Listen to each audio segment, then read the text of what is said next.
스타 강사 중에 김창욱 교수라고 한 분 계시죠?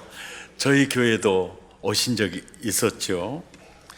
그분의 강의 중에 스쳐가는 말로 이런 말을 하셨어요. 여러분, 강남 산다고 다 행복한가요? 그러면서 강남이 자살률이 많을까요? 강북이 자살률이 많을까요? 라고 물으시더니 제가 강북에서 사는데요, 아무도 안 죽어요. 강북 자살 안 해요. 그런데 타살이 많아요. 죽기는 매일 반이죠. 사람 사는 것은 어디나 다 힘들다는 얘기였어요. 한국 자살률 통계 사실은 발표 잘 안 해요. 근데 지난주에 요즘 들어서 한번 발표된 적이 있는데, 그런데 그게 통계학적으로 많이 또 게시되어 있지를 않아요. 인터넷 들어가서 자살률 보면 아마 2011년 것 나오고 나오지 않았을 겁니다. 근데 요 근래에 보니까요, 한국 평균 하루에 자살한 사람이 몇 명이나 되는 줄 아세요? 37명이요. 엄청나게 하는 거예요. 여자가 많을까요? 남자가 많을까요? 남자가 여자보다 2.6배가 더 많아요. 70대 이상의 고령에서 자살률이 지금 높아지고 있고요. 10대 청소년 자살률은 OECD 국가 중에 한국이 1위인 것은 오래전부터예요. 자살률이 제일 높은 가정은요, 자살자 유족들이랍니다. 가정에서 누군가가 자살했을 경우에 그 유가족들이 자살할 확률이 8.8배가 높대요. 한국의 각 도별로 자살률을 조사해 보니까요, 1등이 충청남도예요. 2등이 전라북도입니다. 3등이 충청북도예요. 4등이 강원도입니다.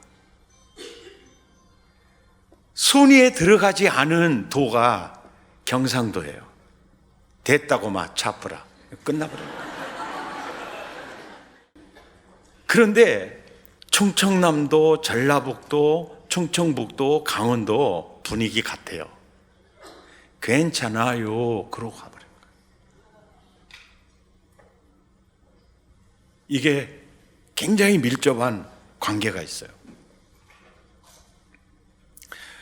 이렇게 누군가에게 말을 안 한다는 것도 문제가 있고요. 이게 굉장히 문제가 있어요. 히키코모리라는 말 들어보셨어요? 1990년대 일본의 청소년 사이에서 굉장히 증가해가지고 사회적으로 문제화가 되면서 히키코모리라는 말, 이 은둔형 외톨이에요. 이게 다른 사람이나 사회와 접촉을 하지 않고 그 생활하는 그런 사람들을 히키코모리라고 하는데, 지난 주간에 기사에 보니까요, 한국의 히키코모리들이 굉장히 많이 증가하고 있어요. 예. 그냥 이렇다면은 주로 방콕 여행 중에 있는 분들이 주로 많아요. 예. 그러면서 그 기사에 글에 보면 이런 게 있어요. 우리 오빠는 50살인데요, 히키코모리예요. 방에서 나오질 않아요. 그러니까 우리 오빠는, 그런데 언제부터 그렇게 히키코모리가 됐느냐면 18살 청소년 시절에 여자애들이요, 못생겼다는 말 한마디 했어요. 거기에 인생이 정지돼 있어요. 그래, 난 못생겼어. 내가 봐도 난 못생겼어. 그러니까 못생겼으니까 나는 여친도 사귈 수 없어. 나는 결혼도 할 수 없어. 그리고 그 인생을 완전히 내려놔 버리는 거예요. 굉장히 충격이요. 그런데 그 기사 중에 이런 특징적인 기사가 있었어요. 좋은 가정에서 아빠 엄마 사랑받으면서 이렇게 케어 받으면서 대학도 나오고 그래도 직장도 들어갔어요. 그러니까 아주 다복한 가정에서 사랑받으면서 직장에 들어갔는데, 직장 들어가는 순간 이제는 뭐요? 그 아들은 정글 속에 들어간 거예요. 따뜻한 부모의 어떤 케어, 이해, 양보, 배려 없어요. 예. 그러니까 특별히 필요한 게 신입사원들에게 위로와 따뜻한 격려잖아요. 그런데 그게 없어요. 너무 이 경쟁 속에서 그냥 책망하고 이러니까 사람이 두려워 이렇게 돼버리는 거예요. 그래서 결국 직장 사표냈고 히키코모리가 되는 부류가 꽤나 많이 늘어나고 있다는 거예요. 오늘 설교 제목이 너와 나에게 가장 필요한 게 뭘까? 이런 사회 속에서 전부 자살 또 히키코모리, 이게 다 어디에 원인이 있느냐? 자, 오늘 본문을 살펴보도록 하겠습니다. 3절에 보면, 자, 보세요. 하나님은 어떤 분이죠? 위로의 하나님이에요. 자, 인간을 누가 창조했죠? 하나님이 창조했어요. 그러니까 사람에게 꼭 필요한 게 뭐라는 거죠? 위로라는 거예요, 위로.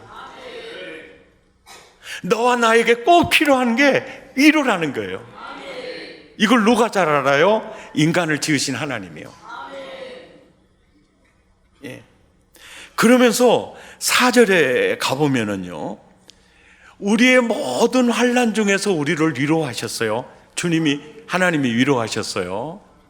그리고 우리로 하여금 하나님께 받은 위로로서 또 환난 중에 있는 자들을 위로하게 하시는 이시로다. 여기서 이 성경 자세히 보면은요, 하나님이 우리를 위로하시고 위로받은 우리들로 하여금 또 다른 사람을 위로하게 하시는 것. 이 성경이 사명적으로만 받아들이는 것보다도요, 결국은 하나님의 위로가 위로받은 나를 통해서, 나의 위로를 통해서 이웃에게 흘러 들어가기를 원하는 거예요. 이게 바로 하나님이 말씀하시는 위로. 예. 하나님은 너와 나에게 꼭 필요한 것이 뭔가를 가장 잘 아시는 분이세요. 그것이 무엇입니까? 위로와 격려예요. 위로해주는 이 자도 무엇이 필요하느냐면요, 위로해주는 자도 위로가 필요해요. 그러니까 하나님이 그들을 위로하세요. 왜? 또 위로하는 자가 되라. 가게나 회사에서요, 천연병일수록 위로와 격려가 필요하잖아요. 동시에 가게 주인이나 상사들도 위로가 필요해요. 우리 셀지기의 그 세론들을 많이 위로하고 격려하면서 케어하잖아요. 그런데 진짜 위로자인 셀지기도 위로가 필요해요. 자, 우리 자녀들 부모의 위로와 격려로 지금까지 잘 살아옵니다. 부모님들도 위로가 필요해요. 위로가 필요해요. 이 위로와 격려는 결국 사람을 살립니다. 사람을 일으킵니다. 예. 그래서 주변 사람을 위로와 격려로 살리고 일으키면 어떤 증상이 일어나느냐면 긍정적 부메랑 효과가 나타나요. 옆에 함께 사는 사람에게 상처를 주고 그의 에너지를 계속 뽑아내고 탈진하게 하고 길을 꺾고 이렇게 마음 상하게 하잖아요. 그러면 그게 당장 나한테 와요. 제가 여러분을 위로하고 격려하고 여러분을 행복하게 하면 그 행복이 나에게 오거든요. 열받게 하면. 밥상 위에서 실험해 보면 금방 알 수 있어요. 이것을 음식이라고 해놨냐고. 남편 알기를 뭘로 안다 그러면서 한마디 해요. 그러면 그대로 있습니까? 당장 북한 미사일. 아니, 이게 오는 거죠. 그러니까 위로와 격려 하면 이게 부메랑이 돼서 결국은 상생 행복을 창출해 가게 되죠. 그래서 하나님은 우리 모두에게 고귀한 사명으로 위로와 격려의 사명을 허락하신 거죠. 아멘.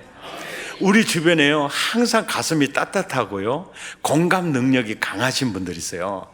이런 분들은 위로와 격려를 많이 받으면서 산 사람들이에요. 예. 예. 위로를 많이 받으면 이게 따뜻해져요. 그리고 공감 능력이 강해져요. 냉정하지가 않아요. 이렇게 따뜻하지 않고 차다. 공감 능력이 전혀 없고 이 사람은 꼭 벽 같아. 이런 위로와 격려가 굉장히 결핍되어 있는 이런 상황입니다. 우리 주변의 사람들에게 꼭 필요한 게 뭐냐면요, 고린도후서 2장 7절에 보세요. 우리에게 정말 필요한 게 뭡니까? 용서와 위로예요. 근데 희한해요. 용서하지 않으면 위로가 안 나와. 용서. 근데 이 구절에서 차라리 이 차씨를 중시 여겨야 돼요. 차라리 이게 어느 시어머니가 정말 그 며느리가 마음에 안 들어요. 근데 자기한테 잘못해 주는 게 아니라 아들을 너무 무시하고 함부로 해. 이게 금쪽 같은 내 아들인데 이게 너무, 그래서 한마디 해줘야 되겠다. 그래가지고 며느리를 이제 여수고 있다가 딱 차씨 생각이 나는 거예요. 차라리 그냥 용서하고 위로해 줘야 되겠다. 아예 차라리. 이번 명절 때 며느리 오면 정말 한번 하려고만 먹으신 분이나 또 신호 옳게 한번 또 계획을 가지고 계시는 분들 따라서 다 차라리 용서하고, 요즘 힘들죠. 대단하십니다. 이렇게 위로하고 격려해야 되겠다. 이렇게 마음을 바꿔 먹으시면 오늘 예배 잘 나오신 겁니다. 히브리서 10장 24절에 보면 교회의 기능이 나오는데요, 모이기를 피하는 어떤 이들의 습관과 같이 하지 말고 그날이 가까움을 볼수록 모이기를 더욱 힘쓰라. 이 말씀 중에 모여서 서로 돌보며 서로 돌아보며 사랑과 선행을 격려하라. 이게 교회의 기능이에요. 그래서 예배, 교육, 전도, 교제 있잖아요. 교제, 사귐, 이게 위로와 격려예요. 이게 교회의 기능입니다. 아멘. 교회의 기능이에요. 우리가 이제 사람을 위로하고 격려하면서 살아갈 때 파워풀한 위로와 격려가 필요하잖아요. 아주 파워풀한 위로와 격려가 필요하고, 또 나의 위로가 하나님을 보여줄 수가 있고, 또 하나님의 은혜가 나의 위로를 통해서 흘러 들어가는 이것을 파워풀한 위로와 격려를 위해서 기도가 살아야 한다. 기도가 왜 살아야 하느냐? 기도하면 성령이 임하기 때문입니다. 누가복음 11장 13절 함께 읽죠. 시작. 너희가 악한 자라도 좋은 것을 자식에게 줄 줄 알거든 하물며 구하는 자에게 성령을 주시지 않겠느냐. 놀라운 사실은요, 기도하면 성령이 임해요. 성령이 임하면 우리의 성품이 온유와 겸손으로요, 예수님 닮아져 가요. 예. 그리고 성령이 충만한 심령에서 성령의 생수의 강이 흘러납니다. 예. 그러니까 아주 파워풀한 위로와 격려를 통해서 사람을 살리고 고치고 일으키려고 하면 기도가 살아있어야 돼요. 기도하면 성령이 임하고, 성령이 임하면 예수님 성품이 나타나고, 성령의 생수가 흘러나오죠. 요한복음 7장 38절 함께 읽죠. 시작. 나를 믿는 자는 성경의 이름과 같이 그 배에서 생수의 강이 흘러나오리라 하시니라. 예. 한 걸음 더 나아가 정말 파워풀한 위로와 격려자가 되기 위해서요, 진리가 내 안에 있어야 돼요. 진리가. 왜냐하면 요한복음 8장 32절에 진리를 알지니 진리가 너희를 자유케 하리라. 진리가 있어야 돼요. 기도를 통해 성령이 임하고요, 성경 말씀을 통해 진리가 임하면 성령과 지혜가 나를 통해서 흐르게 됩니다. 성령과 지혜가 흐르면 경우에 아주 합당한 말이 나오게 돼 있어요. 잠언 25장 11절에는 자 보세요. 위로와 격려할 때요, 그 환경과 그 처지의 경우에 딱 합당한 말, 그것도 사람의 지혜가 아니라 하나님의 지혜. 그러려면 기도가 살아있어야 하고 내 속에 주의 음성이 있어야 돼요. 아멘. 그래서 예루살렘 교회가 일꾼을 세울 때 사도행전 6장 3절에 보면 성령과 지혜가 충만한 자라세요. 왜냐하면 그들의 고귀한 사명이 위로와 격려거든요. 그 지혜가 나와야 돼요. 아멘. 자녀도 위로와 격려가 필요하잖아요. 그럼 부모님은 위로와 격려가 필요하지 않을까요? 정말 위로와 격려가 필요해요. 부모님들에게 가장 큰 위로와 격려가 뭔지 아세요? 보람과 기쁨을 안겨드리는 거예요. 아, 내 자식 키운 보람이 있다. 최고의 격려입니다. 최고의 위로예요. 한 걸음 더 나아가 존재감을 늘 인식시켜 주는 거예요. 아마 이번에도 고향에 선물 보따리 들고 이렇게 가면 부모님들 중에 이렇게 말하는 부모님들이 있을 거예요. 아야, 내가 너무 오래 살아가지고야 너희들만 고생시키고 있다. 빨리 죽어야 되는데 죽지도 않고, 병원에서 이렇게 아파서 누워있는데 자녀들 막 오면 아야, 내가 너희들 고생시키는구나. 오래 산 것이 죄요, 오래 산 것이 죄요. 이렇게 있을 때 꼭 해야 될 말이에요. 엄마 없으면 우리 고아야 명절에 갈 데도 없어. 아버지 없으면 우리는 고아예요. 명절에 우리는 갈 데도 없어요. 엄마가 있어 이렇게 찾아올 수 있는 게 얼마나 좋은데, 그런 소리 절대로 하지 말고 딱 101살만 사시오. 그래야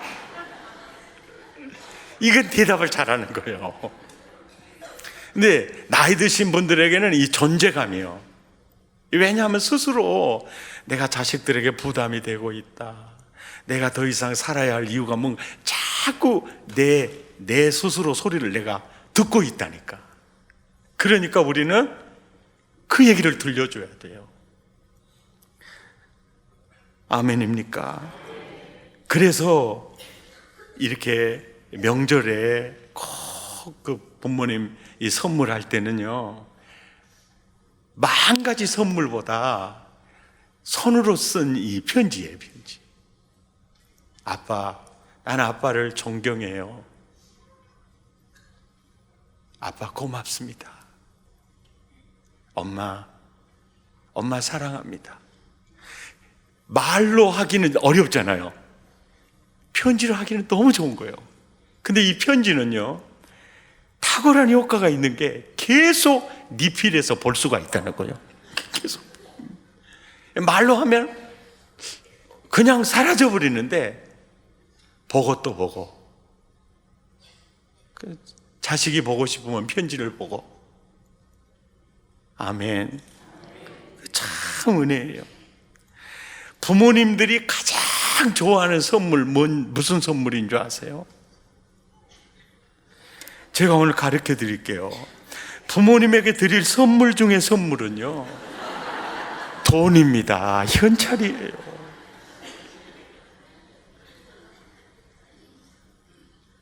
예.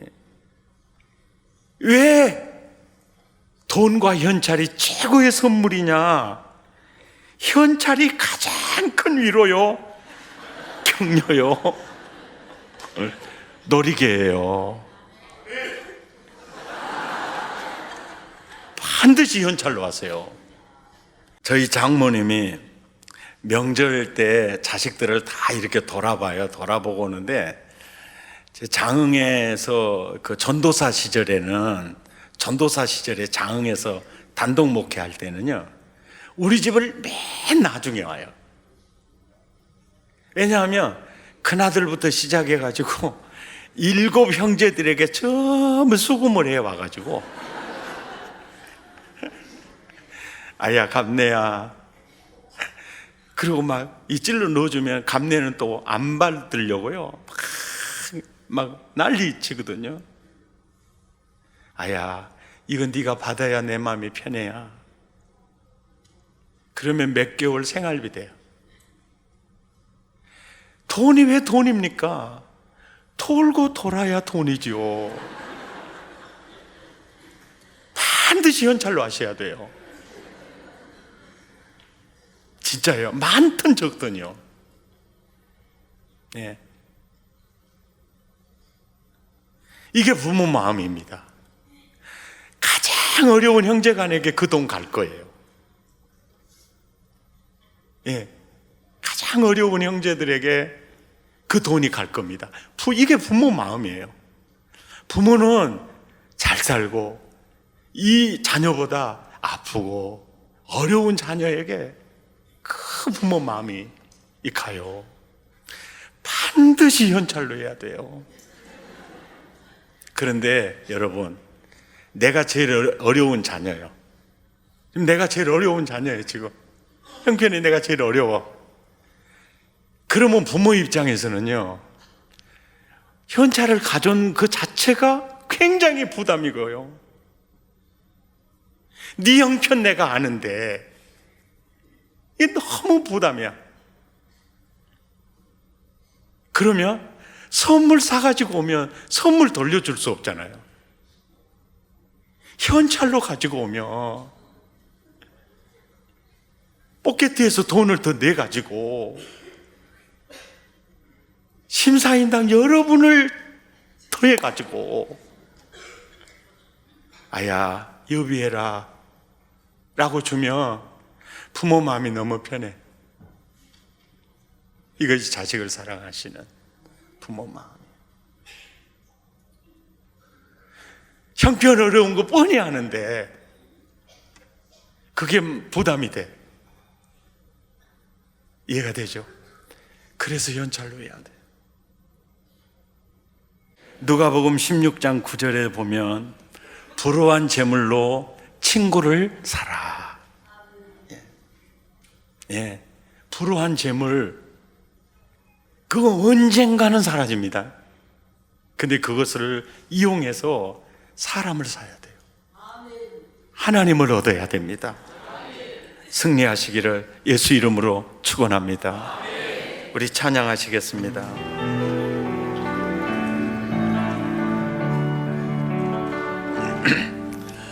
화려하지 않아도 정결하게 사는 삶, 가진 것이 적어도 감사하며 사는 삶, 이루신 작은 일 나눠주며 사는 삶, 이것이 나의 삶의 행복이라오.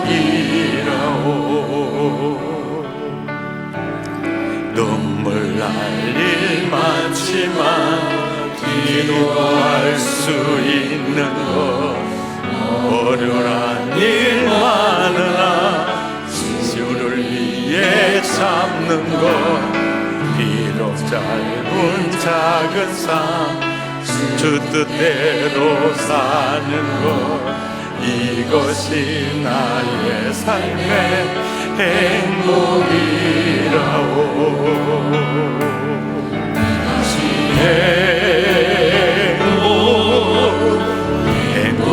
행복이라오. 세상은 알 수 없는 하나님 선물, 이것이 행복이라오.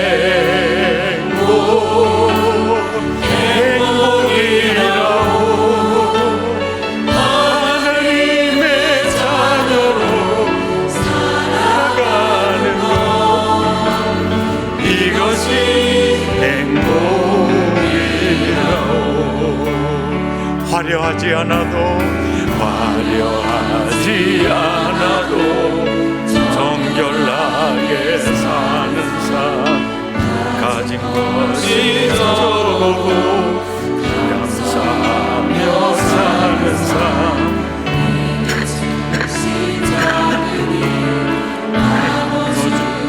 사는 삶, 이것이 나의 삶의 행복이라오. 아멘.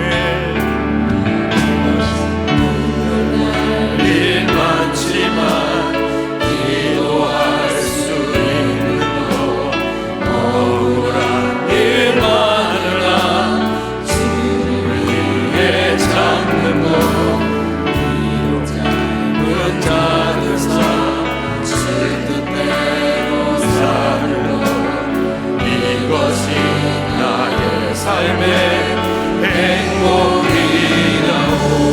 아멘. 이것이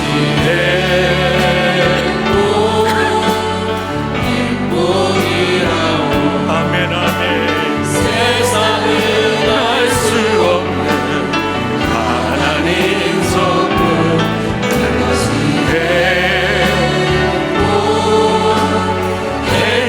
행복이라오. 하나님의 자녀로 살아가는 것, 이것이 행복이라오. 우리 함께 기도하겠습니다. 지난주 설교 기억나시죠? 우리가 해야 될 일은 풀어놓아 다니게 하라. 우리의 사명이 풀어놓아 다니게 하라. 어떻게 풀어놓아 다니게 할까요? 위로와 격려입니다. 파워풀한 위로와 격려입니다. 힘든 현실, 지금 따뜻한 위로가 필요한 시대입니다. 비난 대신에 위로하고 공격 대신에 격려가 필요한 시대입니다. 깎아내리기보다 세워주고 길을 꺾지 말고 길을 세워주어야 합니다. 주여, 위로와 격려자가 되기 원합니다. 마음을 더하고 입술을 열어 함께 기도합니다.